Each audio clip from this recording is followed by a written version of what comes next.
I'd like to call this regular meeting of the Des Moines City Council to order for July 28th, 2016. And I will start by leading us in the Pledge of Allegiance.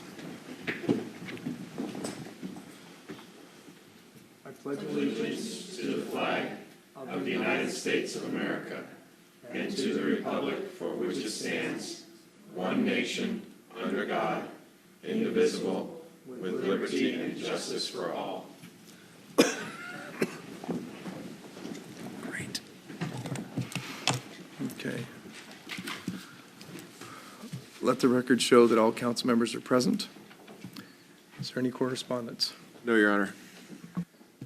Okay, we're now at the point of the meeting where we take comments from the public. Comments are made from the podium. Please state your name and address when I call you up, and you will have 3 minutes. First person is Lori McEachern. Thank you. Can you hear me? Good. Yes. My name is Lori McEachern, and I reside at 601 227th Street in Des Moines. I'm here to speak on behalf of my neighbors at Mariner Manor Condominium regarding the paid parking project in the marina. We are a condominium association consisting of 66 tax-paying homeowners and have been a part of the marina neighborhood since 1980. I'd like to thank Joe Dusenberry and the Marina District Citizens Advisory Committee for setting up the public meetings regarding the project. There were 2 association board members and 6 additional of our homeowners at that first meeting. We have some concerns we'd like to make the City Council aware of. Assuming reasons for this change are additional revenue, which we believe is seasonal at best, and to discourage the auto racing along Dock Street, the locations of the entrance and exit gates will greatly affect those of us who live on the edge of the marina. There appear to be 2 choke points, the south entrance off 227th Street and the north entrance on Dock, which will greatly affect the Des Moines Mariner condominiums located on that north end. It's the south entrance that concerns us, as the entrance to our property is opposite the turn to the Marina South parking entrance gate. With traffic heading to Anthony's and vehicles, some pulling boat trailers, turning right to enter the marina lot, we can see traffic backing up on 227th and difficulty just pulling in through our gate. To this, you add large trucks delivering goods and services. Just pulling in through the gate will be difficult. To this, there will be gridlock without some sort of a left turn or lane or waiting area. In addition, a turnaround area may be needed where the street meets the water at the end of 227th. The proposed exit gate from Anthony's parking will be on the west side of our perimeter wall, with Anthony's patrons pulling out directly in front of Mariner Manor residents trying to turn left through our gate. This has been a problem as some patrons of Anthony's fail to stop at that stop sign anyway. Maybe the gate will slow them up. While we know the project has been approved, the devil is in the details. We'd like to provide our input regarding these details as this project goes forward. For instance, a possibility of a yearly pass our residents could purchase to accommodate their guests when needed, and a change to the 10 p.m. closing time. I'm sure Anthony's would be willing to increase that too, because if the kitchen closes at 10, people are not going to be rushing out to get their cars out of lockup. I hope these concerns will be addressed at the future meetings held by the Harbor Master, and thank you very much. Thank you.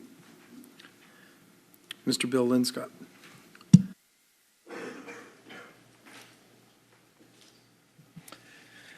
Good evening, Bill Linscott. I live at 22335 6th Avenue South. I wanted to just compliment everybody, especially Destination Des Moines on Waterland. A great event this last weekend. It was wonderful.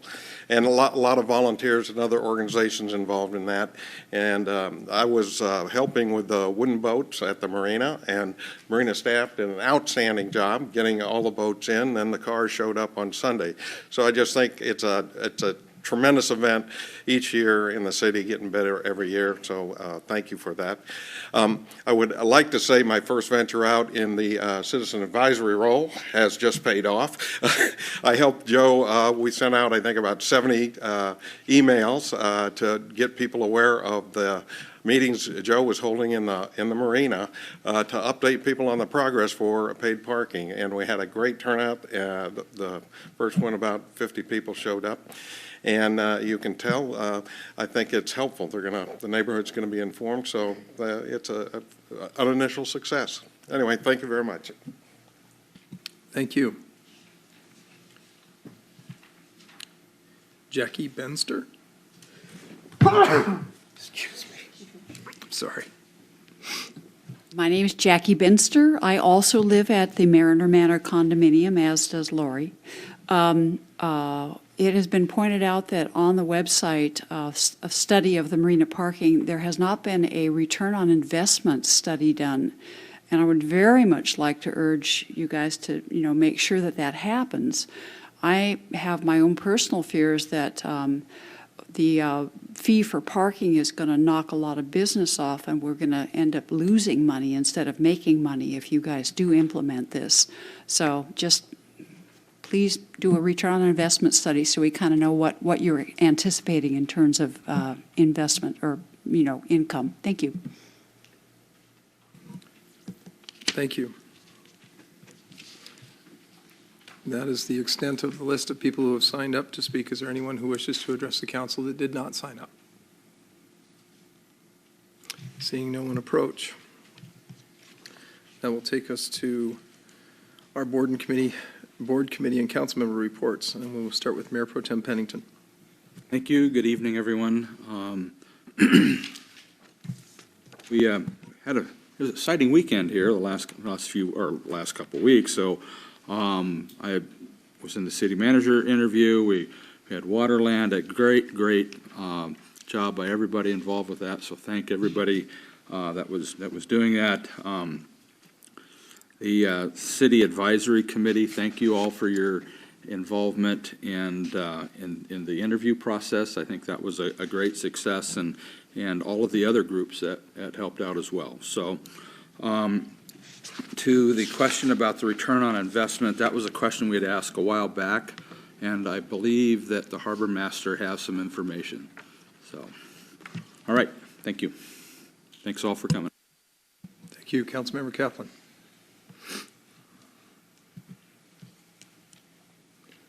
Yeah, I'd like to also thank Destination Des Moines and all of the volunteers who contributed to making Waterland a success again this year.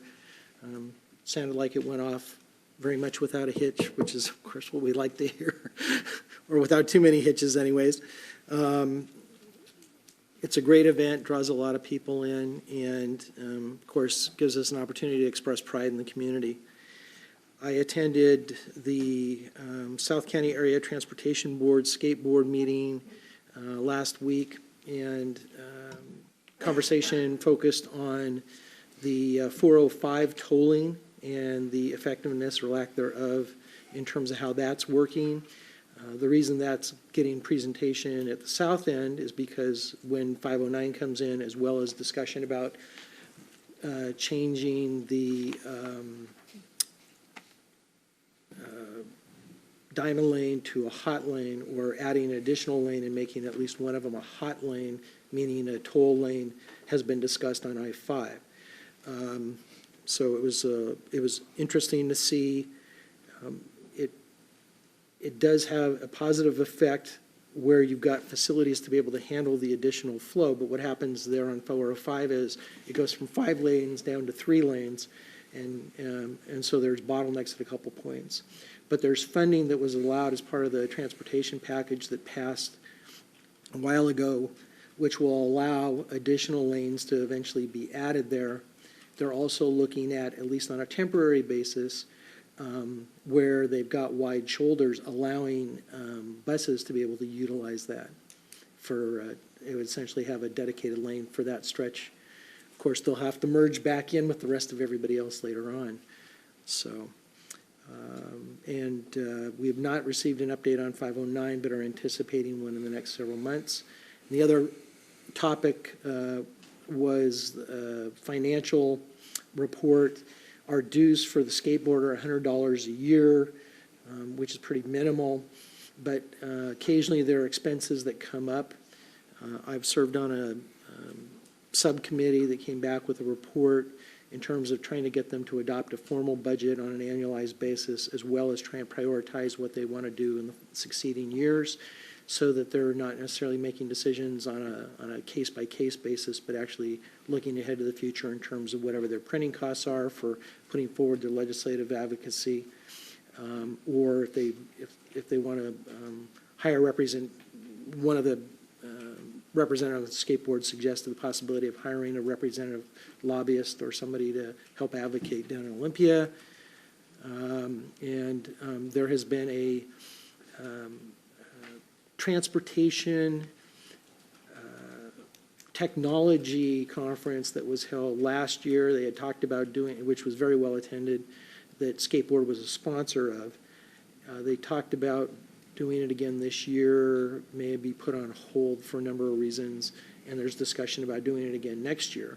Well, because of sponsorship money that came from businesses, there's a question about getting money back to Skateboard and what that money would be used for, assuming that we did. So that's the scope of transportation discussion this last meeting. And the last thing is, I think the mayor will probably mention it, we attended a kickoff today for a new Chinese airline, Xiamen Airlines, which is going to be flying nonstop from Shenzhen and Xiamen directly to Seattle. It'll be the first connection directly with the United States, the first flights they've ever had to the United States. And that will be happening in September, and all Boeing 787 group of planes that they're going to be using. So the event was held up at the hotel, at the Sheraton Hotel. They're trying to convince the crew to stay there, and obviously that would provide an ongoing source of income both to the hotel and of course, via the Hotel Motel Tax of the city. So that's that. Councilmember Beck. Just a few things. So I wanted to thank also the Waterland volunteers. It's really what made it a success. Last week I did attend the Senior Services Advisory Committee, and speaking of volunteers, the Senior Services Group needs a volunteer driver, even up to 2 drivers. The Hyde Shuttle provides the vehicle, but they need volunteers specifically for Tuesdays and Thursdays. So Cindy Zwart says the volunteer drivers are the rock stars of the Senior Activity Center. And so if you are able to volunteer and help the seniors, we need a driver. All training would be provided, and it's basically southwest King County, so kind of between Burien and Federal Way, helping our seniors take care of some errands and get them out. I attended the SCORE Administrative Board meeting yesterday, and we did pass our budget for 2017. And the city of Des Moines will actually save a little bit of money this year compared to last year, so that was good news. And the details of that budget is going to be forwarded to our finance director here shortly. And then all day today and then into tomorrow, I'm attending a workshop. The Association of Washington Cities is doing a municipal budgeting and financial management workshop. And it's targeted for elected officials and being newly elected, and this coming August being my first budget process, I thought that would be a really, really good resource. And so I was there all day today. Fortunately, it was close right here in Tukwila, but a lot of the nuts and bolts about the budget process, tools for how to forecast at the local level, and where and how to find the best data. So a lot of this information was good to have, but I want to say a special thanks to Dunyele, our finance director, because she's been giving a kind of an ongoing tutorial, which has been really valuable for me. So that's all I got. Thank you. Thank you. Councilmember Bangs. I don't have a committee report. However, I'd like to echo Mr. Linscott's thanks to everyone, the volunteers, the staff, the police department for their presence and their absolute calming effect.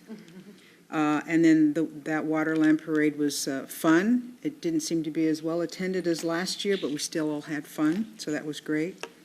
Councilmember Kaplan and I attended the Wesley Barbecue today, which was really well attended. And we had an opportunity to talk to residents and their families, and that's always great when you're able to connect. National Night Out is August the 2nd, and I'm hoping everyone who has a block cap, I see heads going back and forth, block captains will have their National Night Out. I don't know if this is the first time or not, but up in the Midway Park, they're having the National Night Out that starts at 12:30. And they're going to have neighborhood canvassing, activities, resource tables, food, community gathering, and it is going to be the Midway Community Covenant Church is hosting the Arts and Crafts projects, which is, I think, awesome. And then the Jesus Christ Salt and Light Church are going to be organizing the games. I'm not retired yet, but hopefully those who are able can go and support the canvassing piece, as well as showing up into that community, since I think that's probably the earliest one that I'm aware of that would start at 12:30. Usually everyone else starts after, I would imagine, dinner. So that's my sort of report. Thank you, Councilmember Nutting. I don't have any committee reports. I'd like to say it's great to be back from vacation. I missed everybody, but again, thanks to Destination Des Moines, our police department, for the wonderful events they put on this last weekend. I hope it was well attended, and I had a great time, and so did my family. So, thank you. And I think that pretty much concludes my remarks. Thank you. Okay, Councilmember Musser. Sounding like a broken record, I too would like to thank all the volunteers. I also wanted to thank Judson Park for opening their doors and hosting the pre-parade gathering. We were able to get up onto the third floor of their building, and I had never been there before, and it was just, we all, I think, picked out our room that we're going to retire in, because it's a beautiful facility. So thank you to the volunteers who hosted that for us. I also wanted to shout out a little personal thank you to Dan Kirkland up on the North Hill, who at the last minute happened to have 2 convertibles laying around that he donated for the parade. So thank you very much. I think it helps if, next year if you were sitting in the parade watching and going, oh, well, I know so-and-so who has this or that. I mean, ask them now, because it sure would, help chuck out quite a bit to have more cars at hand. And then I just wanted to shout out an early happy birthday to our harbor master. Joe Dusenberry's birthday is on Sunday, so I see he's not here today. So if you see him in the next few days, wish him a happy birthday. And that concludes my remarks. Thank you. I too would, I'm going to try and get through this. I'm having a little problem with my voice. Over the past few weeks, there have been a lot of volunteers that have stepped up within the city. There was through the city manager process, there were a variety of folks that either came to the public process or were asked and they were part of the interview process. When you look at Waterland, that's a year-long planning, and all the events that happen around Waterland, whether it be Wheels and Keels or the games in the park, over at the field house, things like that. I mean, there's just a large volume of coordination, and this is all done with volunteer activity, along with various city staff and our police department, and our fire department's involved in this too a bit. And I want to make sure that they get recognized, because they aren't directly part of the city. Sometimes I think they get missed. So you need to hold us accountable for that one, Vic.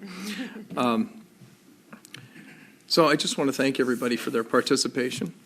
And then, as former Mayor Kaplan mentioned, we did attend a kickoff for Shenzhen Airlines.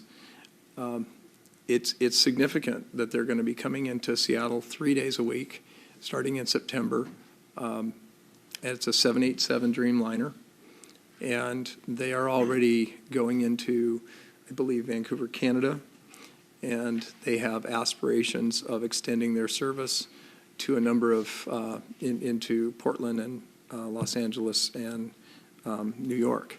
So they are a well-recognized and heavily awarded airline, especially for safety. I saw some amazing parallels with those guys in Alaska Airlines, but anyway, I digress. So, and the other thing that I wanted to bring up, because I wanted to give a special thanks to our colleagues on the various utilities, being Highline Water, Southwest Suburban Sewer, and Midway Sewer District. I've recently learned that all of our franchise agreements have been passed and accepted. I also want to thank the council for indulging me and supporting me, and Tim and Tony and Dan as we work through this, and several of our staff members that we had to look to for information and advice. We used a completely different process. We sat around the table and we really worked through the issues to make sure that this whole process was a win-win for everyone.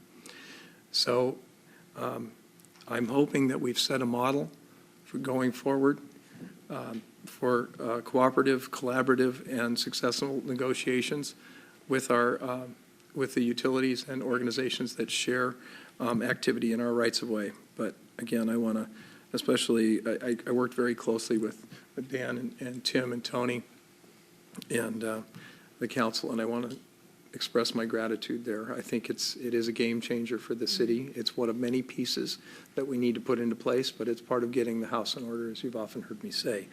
And with that, I'm going to segue over to our stand-in city manager and city attorney, Tim. Thank you, Mayor. And just to update the council, as the council's aware, you approved the franchise agreements June 23rd, and all of the districts had 30 days for their boards to approve them. So Highline approved theirs on July 6th, Midway approved the agreement on July 13th, and Southwest Suburban just approved their agreement on July 19th. So according to our agreements, the franchise payments will begin to be calculated on September 1st. They're going to be bi-monthly payments, so we should be getting our first payment around November 1st. And additionally, each district agreed to pay the city $5,000 apiece to reimburse us for our negotiation costs. So we're estimating that we'll be receiving about $180,000 in new revenue for this year and an ongoing revenue of $500,000. So, and with that, I will proceed to our next admin report, which is our monthly financial report, and ask that Dunyele Mason come up. Good evening, Dunyele Mason, Finance Director.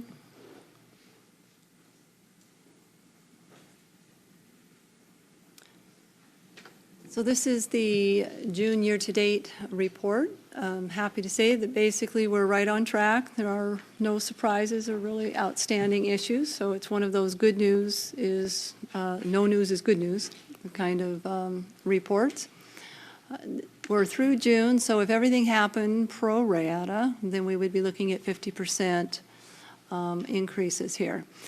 Just as a reminder, these numbers have been adjusted for both years to remove the one-time revenues from here. So these are looking at sustainable revenues. So again, this is good. Then we can see that this year we're up a little bit over last year, year-to-date on sustainable revenues. And we kind of added this little section in on the bottom that highlights what's happening with the one-time revenue, so that we kind of broke that out and itemized that a little bit to provide a little bit more information. So these revenues are in addition to the revenues that we see up here. So we have one-time property tax revenue, we have one-time sales tax and B&O tax revenue here, and this is our permit and plan review fees for projects over $15 million. And that's our cutoff for determining as to whether that's kind of that ongoing revenue or is that special revenue that's not likely to repeat in the future. So council's policies are that we take one-time revenue and we set that aside for the sales and B&O tax piece. The permit and plan review fee revenue is revenue that we receive ahead of performing services. So we keep that revenue. It stays in the fund balance until future years when it's used to pay the salaries, because it may take 2 or 3 years for the planning and building department to fully perform those services that are being paid for up front. This is just kind of a June to June comparison here. And again, we can see that here's June 15, June 16. So our revenues are a little bit up for the month. And here's June 15, June 16. Expenditures are also up a little for the month. But we're basically on track, and there isn't any big game changers. Here's our little ant. So this is where we're crawling along this year. This is the revenue. Expenditures are much more evenly dispersed throughout the year. And this is last year, and this is this year. Again, these humps are around property tax, when we get our property tax revenues.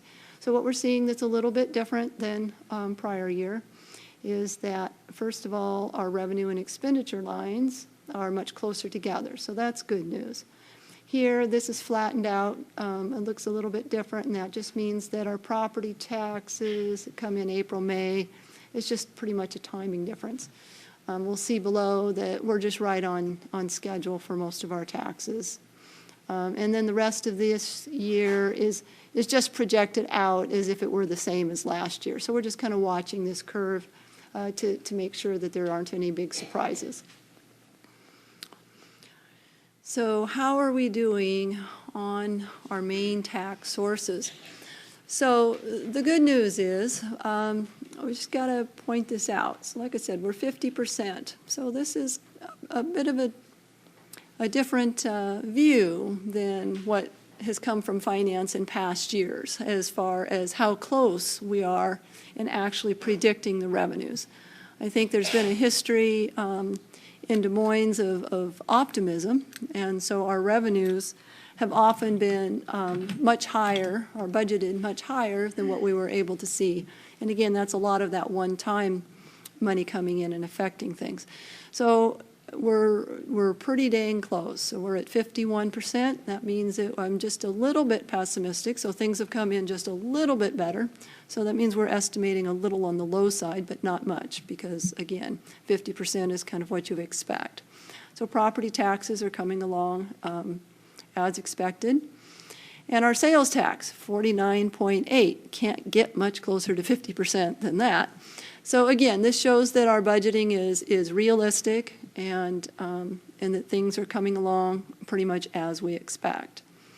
B&O taxes are at 51.9% of budget. So again, we're just being a little bit pessimistic, and again, that's just being conservative. So then our others are our franchise fees, again, 51.9%. And our utility taxes, which are now at 52.3%. So again, that just means that we're being a little bit pessimistic now instead of optimistic on our revenue projections. And then our real estate excise tax comes from sales of real estate property, and this is our piece of a tax on that transaction. So this is really not predictable. It varies, as you can see from the historical bars, and this year it seems to be just a lot more constant than it's been in the past. Not necessarily so many peaks and valleys, but a very constant return. And again, these are the resources that we use for capital projects and not ongoing operating maintenance and operation costs. So, but again, the good news is we're just a little bit ahead of our budget projections. Our special revenue funds, again, our street fund is healthy, and so that's good news. We're doing a little bit better there. Our Arterial Pavement Fund is a new fund. This was what we set up with the second half of the car tabs fees, and we're accumulating revenues here to kick off our new arterial pavement program. The Hotel Motel Tax, again, a lot of this is contracted to go to our tourism promotion agency. So it goes to an outside party that does tourism and advertising on behalf of the city and the local area, within its area. The Redondo Zone, again, is struggling. Same conversation that we've had before, that the revenues from parking are not actually adequate to cover the cost of operating that area. The automation fees collected by Public Works for their computer maintenance, software, and support and online services is coming in a little bit ahead. Again, this is tied to development, so it's going to ebb and flow like development does. And we've been getting a lot of those prepayment fees in, and so that is why that's running a little ahead of budget. Our abatement fund hasn't accumulated a little bit, but not a lot, and it may have some uses here coming up in the future as we look at abating some properties around town. This is our automated speed enforcement program.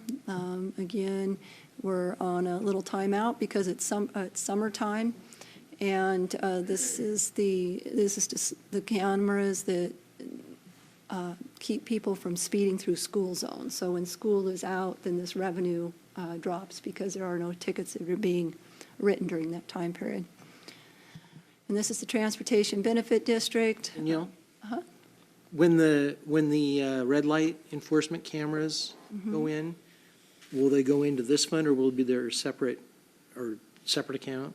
How is that? Based on council's previous direction, the red light running is left in the general fund, and it is not designated beyond there, but the designation was going to be addressed during the budget process on an annual basis. So this is separate, and those two sources will remain separate, and they will not be commingled. This is the debt service fund. So yes, we transfer money into here so that we have, when the time for the debt payment comes in December, then we have the money set aside to make our payments on time. The marina is running just a little bit behind last year. Again, there's the overall revenues are being affected quite a bit by the fuel piece here, and fuel costs have gone down, so it looks like everything on the revenue side and the fuel expense side are also down. But again, the net is what we look at, and the net so far year to date, we're running ahead of last year, and that's a good sign. And this is our profit on fuel sales, and again, so we're up a little bit, and that's a good trend. So this is our surface water management fund, and it is running as expected, and there are really no significant changes there. And this is, again, the reserves, and they're really just, it's just business as usual.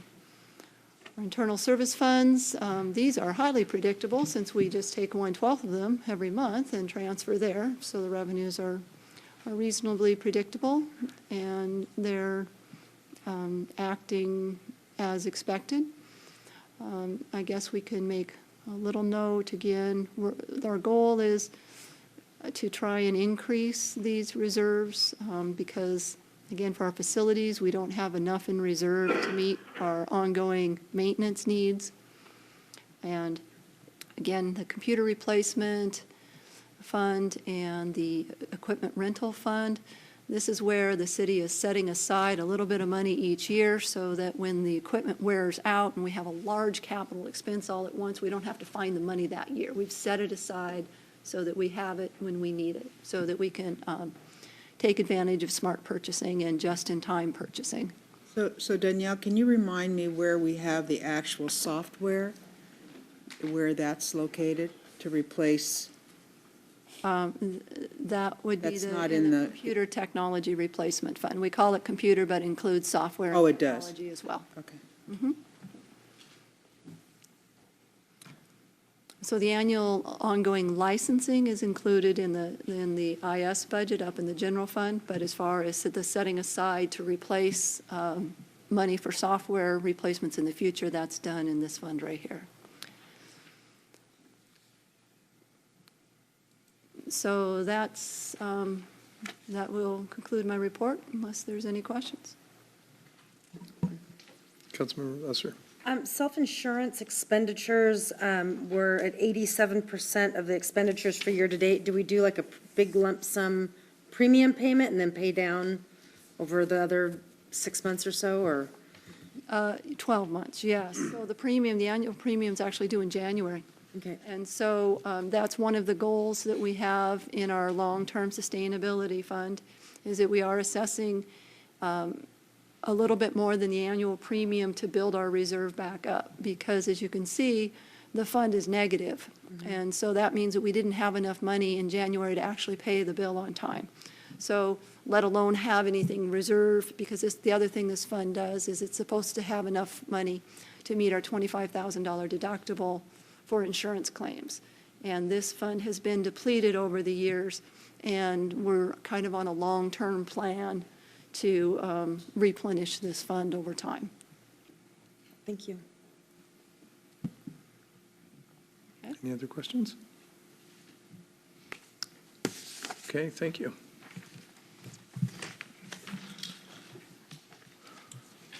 That concludes my report. Thank you. Will the clerk please read the consent agenda? Item 1, approval of minutes, and that concludes the consent agenda, Your Honor. Does anyone have, do we have a motion? So moved. Okay, wait a second. I have a motion by Mayor Pro Tem Pennington, second by Councilmember Kaplan. Now I have a question by Councilmember Knight.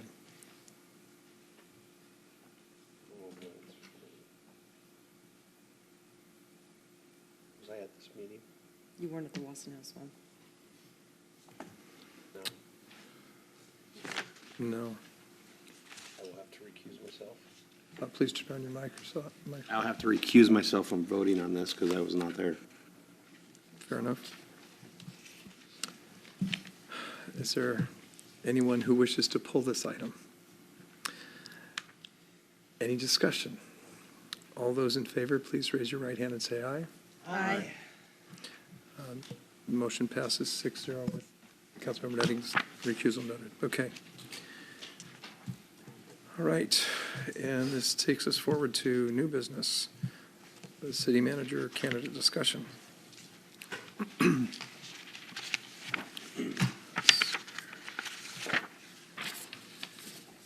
Okay. Is there, Councilmember Kaplan? I move to hire Jim Nichols as the Des Moines City Manager, contingent upon successful negotiation of an employment contract through SGR, the approval, the Ad hoc City Manager Advisory Committee, and approval of the contract by the city attorney and city council. I'd like to second that motion. Okay, so I have a motion by former Mayor Councilmember Kaplan and a second by Councilmember Back. Discussion. Okay, Councilmember Back. So finally get to talk about this. And the process has been really cool for me. I found out that Tony was retiring on the day I got sworn in, and I just realized that this is probably the biggest decision I'll ever be a part of as a council member. And so I took it really seriously. I want to thank some people, Bonnie, Ellie, and Peggy, just the way they were in the background getting things taken care of during the whole interview process last week. Just great support in the background, so I wanted to acknowledge them. And I especially wanted to acknowledge Maureen Murphy, our Human Resources Director. She's had a lot of work in this whole process, helping us find a recruiting firm, and just going through all of this, and all the employees, but department heads especially. But I want to call out Maureen, just because, in a sense, she's putting all this together to see if we can hire her new boss, and for her to just be fair during the whole process was great.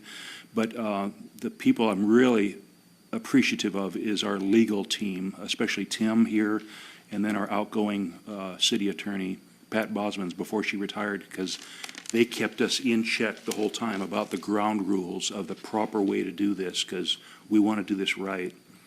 So last Wednesday, it was a grueling, long day for those candidates. 3 of them flew here, and they had to sit through 5 hours of interviews and then go to the meet and greet on that Wednesday night. And I'm just appreciative of the candidates that, it's a baseball term, but they got off the bench, they picked up their favorite bat, and they stepped up to the plate. And they helped make a difference for this process. So personally, I'm glad that we are nominating Mr. Nichols. We'll have to see how the vote goes, but it's kind of a silly analogy, but for me, obviously I'm listening to everybody's feedback because that's important, but for me personally, as a council member, I really wanted somebody that's going to take this city to the next level. And it's a silly analogy, but I remember the first time I was ever in a skyscraper. I went up the Sears Tower in Chicago. It's 105 stories. And I had never realized in these skyscrapers, to get to the top, you don't just take one elevator. You got to go up to a mid-level somewhere, get off on a mezzanine level, and then take a second elevator to go to the top. And I was thinking about our outgoing city manager, Tony. I like Tony, and I feel like he has led the city the best that he could with the leadership and skill sets that he has. But when we were coming down to choosing who our next city manager was going to be, I wanted somebody that wasn't going to just keep us at the level where we're at now. I wanted somebody that's going to take us to a higher level. And I personally feel that Jim Nichols is that choice. So I'm really happy to be voting for Mr. Nichols tonight. And that's all I have to say. Thanks. Is there anyone else who wishes to comment? Go ahead. Okay. I know I'll be quicker than him. Well, I think the process was a really good process, and I think for me, 2 candidates of the 4 really stood out, and I think you know, and after comparing and doing some things, you know, I think we're going to choose a candidate that's really going to work well with city staff and lead us down a good path. But really, I'd like to really thank the folks from the community that came out and at the meet and greet, my fellow council members, our community leaders from the different organizations that spent their time here, our directors, our employees, our labor groups, and represented and non-represented, and then the community advisory group, because that's really a real historic moment for this city. Not only that this is our first city manager in an incredibly long time that's being hired from the outside, but the fact that our citizens have a voice in the selection of the CEO of your city, our city. And that really is kind of a historical moment for this city and our citizens and this council to open the door to have that type of input. So really, so everybody that was involved, thank you very much. Thank you to my fellow council members for you know, us at our retreats and engaging in a community committee and bringing all this forward. I think it's going to pay dividends in the future. So we'll just keep on keeping on. So that's all.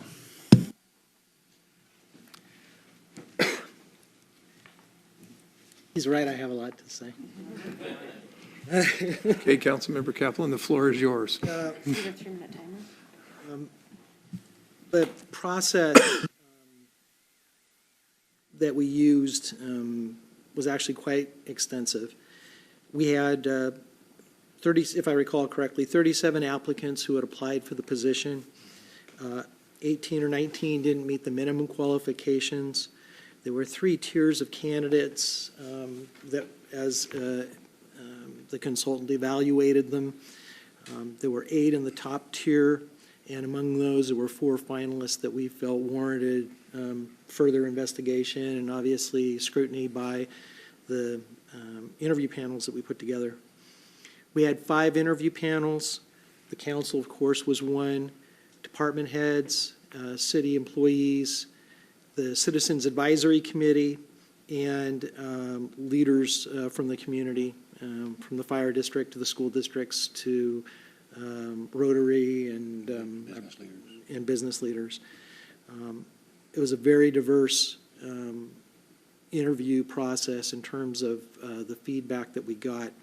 And then, of course, the citizens' reception, and appreciate the flexibility of the citizens having to move it to a night where it actually conflicted with some other events here in town, but we got a lot of good feedback.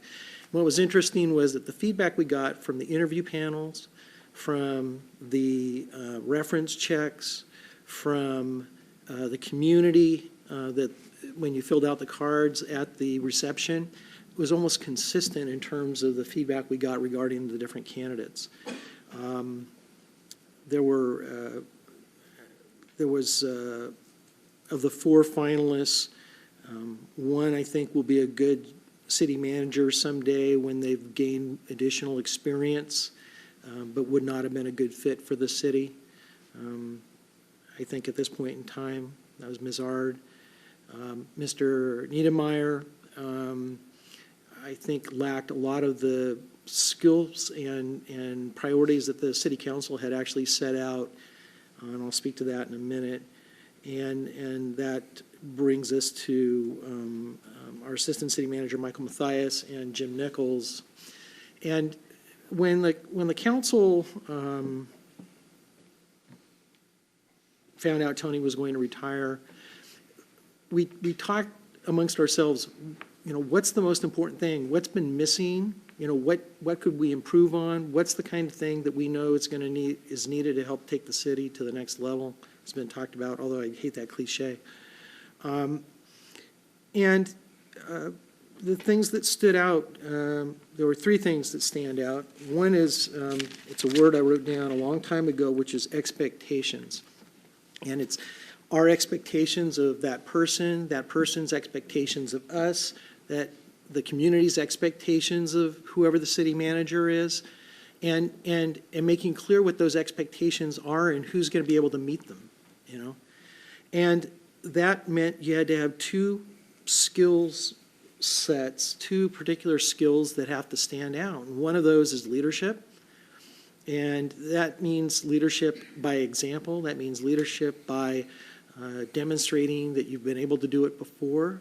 It means looking at the different ways that you provide leadership. There's a lot of different ways. You can influence people. You can be a collaborator. There's a lot of different ways to make things happen.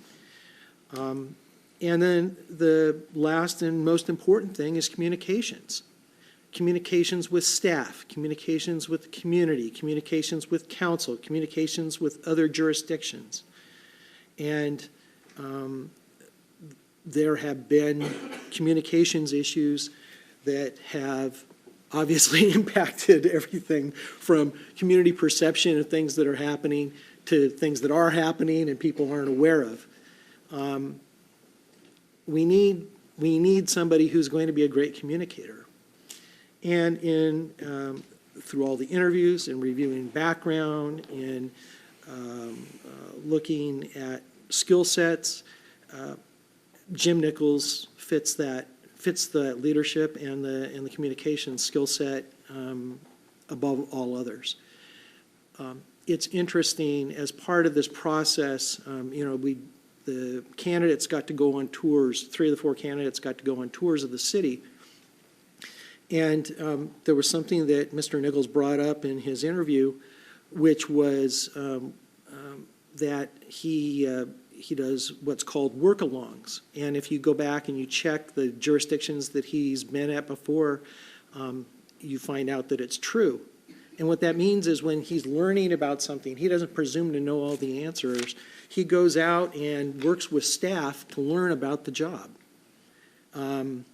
He took over fire department as part of responsibilities in one of his jurisdictions there, and he went out and he helped roll hoses and do some other things, as well as ride along with the fire crews for some public works, helping to shovel gravel and do things like that. I understand on his tour around the city, he actually got out, talked to some city staff, and also actually took a look at some of the things that are happening here in the city. None of the other candidates did that. It was obvious from the way that he expressed himself, in my observation of him sitting down with a number of people at the open house and sitting down and talking to them about what they had to say. I don't know what questions got asked, and I don't know what the direction of the conversation was, but the fact that I saw him sitting there actually talking with a number of citizens really spoke highly of his ability to communicate and get things across. In reviewing news articles that he's been mentioning, extremely well-spoken, well-written. So communications, the depth of his experience was without question, and I believe that he's going to be a great asset to the city. That having been said, I'd also like to say that I think that it's not an easy decision. We have what I believe to be an excellent assistant city manager in Michael Mathias, and that he's been helping to lay the foundation for the economic and financial stability of the city of Des Moines, and that we're going to be seeing some results of that in the near future. And that's extremely important to the council and to the city, so that we're in a position where we're not in a position of having to make decisions between the services that we have, but being able to make sure that whatever we have and add to are sustainable going forward. So with that, I'd like to commend Jim Nichols. The last thing I'd like to say is I would like to thank for all of the public input. It was extremely important, especially given the circumstances and the discussions and the issues that have cropped up during the course of this last year. That just reiterated the importance of how important communications is and public engagement and public involvement. I'd like to thank staff for their efforts at helping to make this thing go smoothly. I think you pointed out the right people in terms of Maureen, Tim, Bonnie, and Peggy for helping to facilitate, make this thing happen. Without looking at anything that we came in, as soon as it came in again in a folder. Bonnie was on top of that like no tomorrow. And I'd like to thank my fellow council members, because I think that this isn't an easy process because of the scope and the importance of the position and the number of people who applied. And anytime you have people from within staff as well as people from without staff applying for a position, that obviously makes evaluation and consideration all the more difficult. And the fact that we've handled it in a responsible and respectful manner, I greatly appreciate. And the attendant effort that you've made in terms of making sure that you've read your material and participated, it's really made it a lot easier for the committee and for us as a whole. So with that, I'd like to commend Mr. Nichols.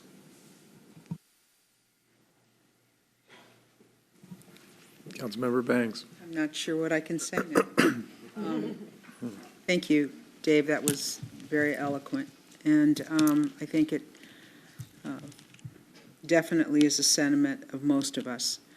I would like to say, though, this was an extremely unique process that I've never been through before in all my working years. So that's a lot of years.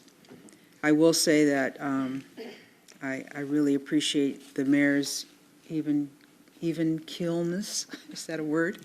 But I want to thank the Ad Hoc City Manager Advisory Committee, because you guys laid the foundation for where we had to go. So that's Mayor Pro Tem Vic Pennington, Dave Kaplan, and the mayor. So thank you, because otherwise I was totally lost on what the heck we were trying to do. I mean, really, it was a very confusing process for me. I don't know about the rest of the council, but it ended up being very clear. As you all said, the staff, we recognize everyone that worked to put this together. I think I have to absolutely say that Strategic Government Resources played a huge role in this, in vetting all the candidates and then providing us with what they thought were the best. And, you know, the four that cropped up, out of the four, I think we all agreed that there were the two top ones, even though everyone had their own opinion about the second one. I think that this is going to be a good fit for the city. I think it's absolutely going to be a good partnership with the assistant city manager. And I think overall, we're looking for some exciting leadership, because that's really what it's going to take, and allow us to breathe just a little bit, and the citizens to really get to know this person and to reevaluate where we're all headed, because this is huge. City of Des Moines it's going to be on the map. It's on the map, but it's going to really be on the map, and I don't think we really understand what that means yet, but it's going to be huge. So, thank you. Councilmember Musser, or I'm sorry, Councilmember Nutting, sorry. Well, I just wanted to say, when you plan a family vacation, you don't expect to plan it around or see that it's going to be one of the biggest decisions you make on council, and obviously a trip out of the country isn't one that you cancel and try to figure out how to do it again some other time. So with that, staff has been great getting me the information I need to make a decision. Unfortunately, I haven't been able to meet any of the candidates, but I have spent a lot of time reading, and we all have a stack that peers over the dais edge as large as Dave's. That I've poured through most of it, not all of it, but most of it. And clearly, in my mind, there were two top contenders, and both with great skill sets, hard and soft skills. But I do think that Jim, on paper and from the comments of the gatherings and comments that I've heard, he's definitely the right fit, and he's definitely going to take us. He's done this before. He throughout different companies, throughout different cities, countywide. He knows what he's doing, and not to say that the other ones don't, but I think he's going to be a good fit to take us to the next level. So that's all I got to say. Councilmember Musser. I also wanted to thank Ron with Strategic Government Resources. He really, I think, kept us all on track, kept us focused on what our job was, what we needed to do, provided great information on, I think, was it 32 candidates we had started with, and so, I mean, just every step of the way, answered emails, answered questions, and I think really helped coach us on the decision we had to make. Each one of the four candidates came forward, had amazing strengths, all in completely different areas. And so I think after we would meet with them, we'd say, oh, that person would be great doing this. Oh, that person would be great doing that. And so I think it spoke to really the effort that Ron put into vetting the people and bringing them forward.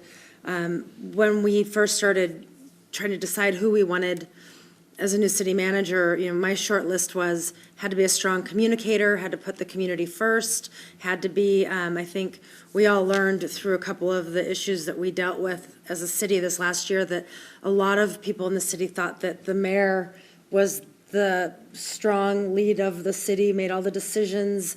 And so I was really looking for a city manager who would help coach the community on that. You know, we're a city manager form of government, that they would be front and center at farmers markets, at parades, at events in the community, and sitting and talking with the four candidates, without even being prompted or asked, that was pretty much what Jim talked about, was, showing up on a Saturday in his shorts and a T-shirt and helping to do things. And I liked that approachability that he brought to the table.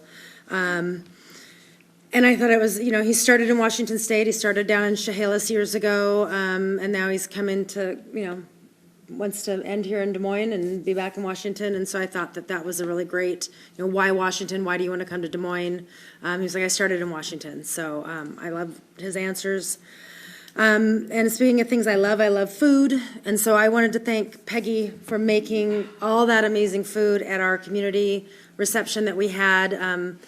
I asked, I saw somebody walk around, I said, is that the caterer? And someone was like, no, Peggy made all that. And so I just wanted to say thank you to her. It seems like every time we ask Peggy to do something, we end up with buttered popcorn and crab cheesecakes. So I like to put her in charge of food from now on. Was it lobster cheesecakes? It was so good. And that concludes my report, or my thanks and my comments and all that. There's not a lot I can add.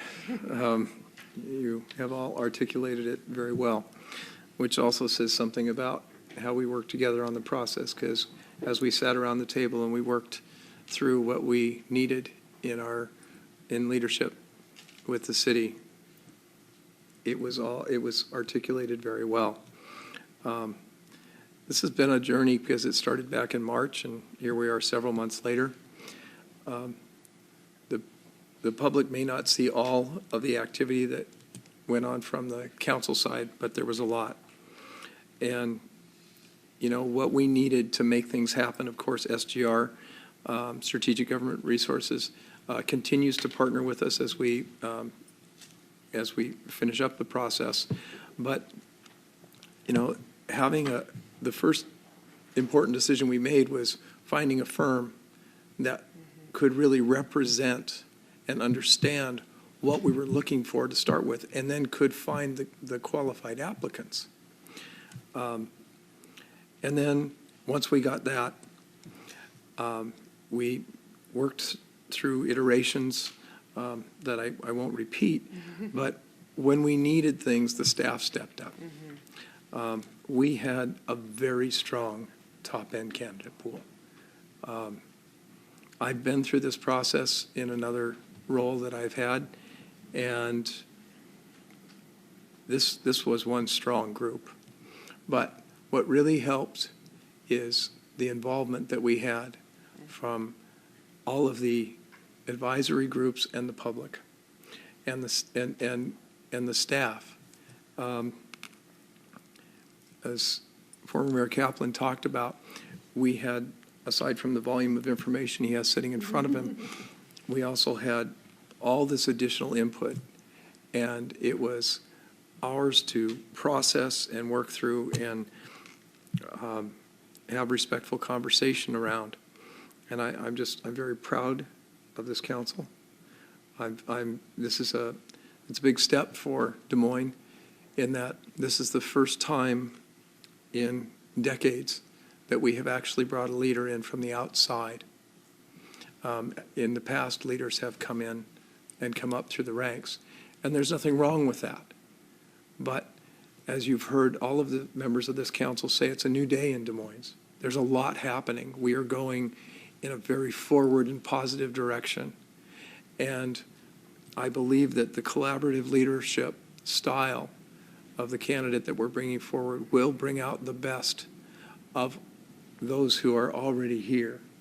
And we will not only have fewer conversations about how difficult the budget looks, but we will have very positive conversations about, well, this is where we are today, where are we going tomorrow, because that's how, and they'll have a way to help us get there.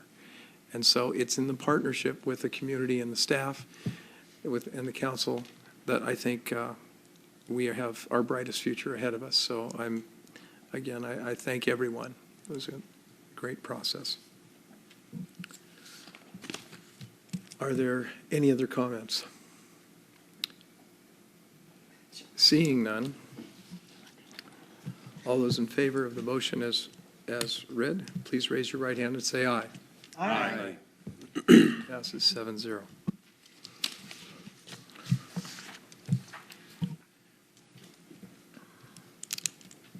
And that concludes our agenda for tonight. Our next council meeting is August 11th, and it will be a regular council meeting. So with that, do I have a motion to adjourn? So moved. Second. Motion made by Councilmember Kaplan, seconded vehemently by Councilmember Bangs and Mayor Pro Tem Pennington. All those in favor, raise your right hand, say aye. Aye. We are adjourned. Thank you for coming tonight.